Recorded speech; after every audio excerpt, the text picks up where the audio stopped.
شایع‌ترین علل آسیب حاد عصب سیاتیک شامل زخم‌های ناشی از برخورد چاقو، قطعات خمپاره و گلوله، شکستگی‌های استخوان لگن، شکستگی در رفتگی‌های مفصل ران و گاهی به علت تزریقات و آسیب مستقیم وارد شدن به عصب سیاتیک اتفاق میفته. ولی گاهی درد سیاتیک به علت یه مشکل حاد نیست و مشکل بیمار از خیلی وقت پیش شروع شده. عللی که باعث درد مزمن سیاتیک میشن شامل فتح دیسک‌های نخاعی، تنگ شدن ستون فقرات، عبور سیاتیک از مسیر تنگی که نباید رد بشه که در واقع به علت یک جور اختلال آناتومیکی اون قسمت ایجاد شده و اسمش هم سندروم پیریفورمیس هست که بعدا در موردش بیشتر صحبت میکنم. و همینطور بارداری یک علت دیگه فشار و عصب سیاتیک است. در شرایطی که درد با دراز کشیدن بهبود پیدا نمیکنه به عللی مثل وجود سرطان در اون قسمت و یا التهاب و یا عفونت در اون قسمت باید شک کنیم. ممکنه سرطان‌های ستون فقرات باعث این مشکل شده باشه. و وجود تروما و افتادن روی پاها و ناحیه باسن ممکنه باعث آسیب عصب سیاتیک بشه. گاهی رانندگی‌های طولانی و در پوزیشن بد نشستن باعث فشار به ستون فقرات و بیرون زدن دیسک بین مهره‌ای و فشار به عصب سیاتیک میشه.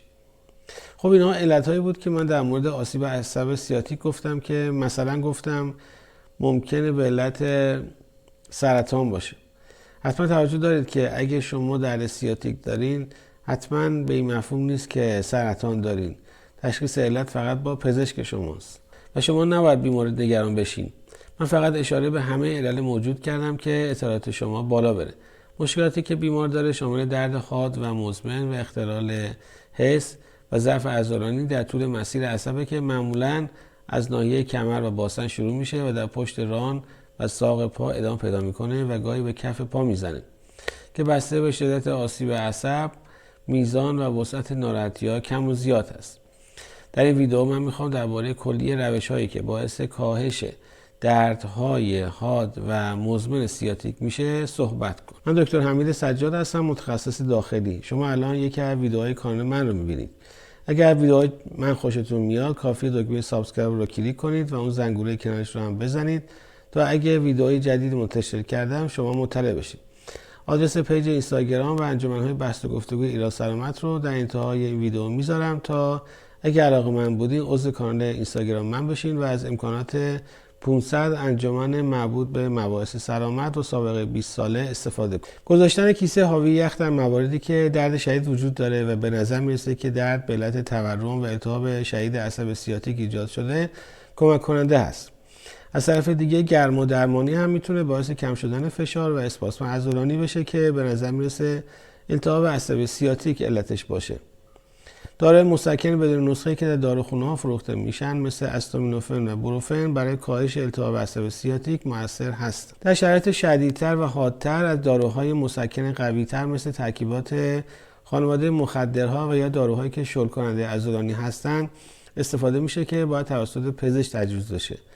درد حاد بعضی بیماران گاهی با همین روش‌ها رفع میشه ولی گاهی درد بیمار حالت مزمن پیدا میکنه و باید از روش‌های دیگه برای کنترل درد بیمار استفاده بشه. یکی از این روش‌ها تزریق کورتون در موضع ستون فقراته که باعث فشار به عصب سیاتیک میشه. در واقع با کورتون قصد داریم التهاب موضعی اون قسمت رو کنترل کنیم. با این کار کاهش درد ممکنه بین 1 هفته تا 1 سال ادامه پیدا کنه. یه روش دیگه منیپولاسیون یا درمان‌های دستی ستون فقرات. با استفاده از این روش که اسم دیگه‌اش کایروپرکتیک هست میتونیم برای درمان انواع درد کمر و درد گردن استفاده کنیم.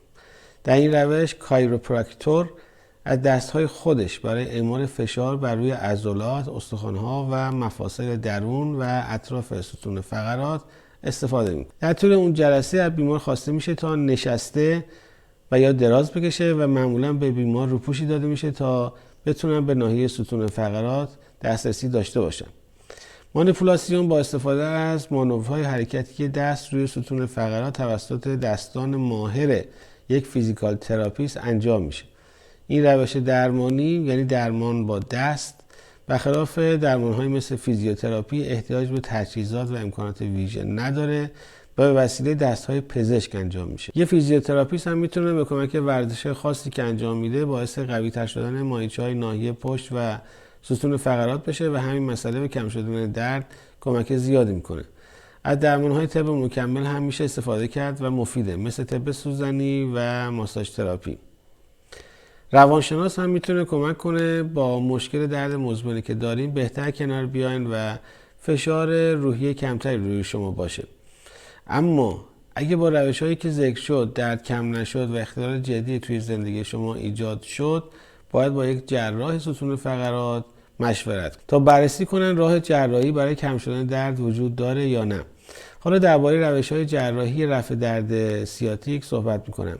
یه روش جراحی داریم که با جراحی کوچکی که روی دیسک کمر انجام میشه میتونیم فشاری که از طرف دیسک بیرون زده ایجاد شده رو برداریم و یا استخوان مزاحمی که رشد کرده رو تغییراتی بدیم که مزاحمتش کمتر بشه و به عصب سیاتیک فشار نیاد. گاهی جراحی وسیع‌تری انجام میشه و قسمتی از مهره‌ها برداشته میشه و نتیجه اون هم معمولاً کاهش قابل ملاحظه در درد عصب سیاتیکه. این روش بیشتر در کسانی که دچار تنگی ستون فقرات شدن.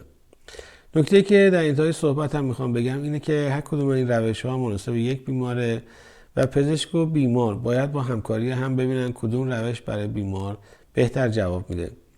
ورزش‌هایی هم هست که با انجام روزانه اونها میشه درد سیاتیک رو کم کرد که من آدرس‌های اونها رو در قسمت کپشن میذارم. درسته که ویدیوها انگلیسی هستن ولی لزومی نداره انگلیسی بلد باشین، کافیه ببینین تا یاد بگیرین. از سایت و انجمن‌های ایران سلامت هم لینکشو گذاشتم، حتما ببینید. حاوی مطالب آموزشی دیگه‌ای درباره عصب سیاتیک که براتون مفیده.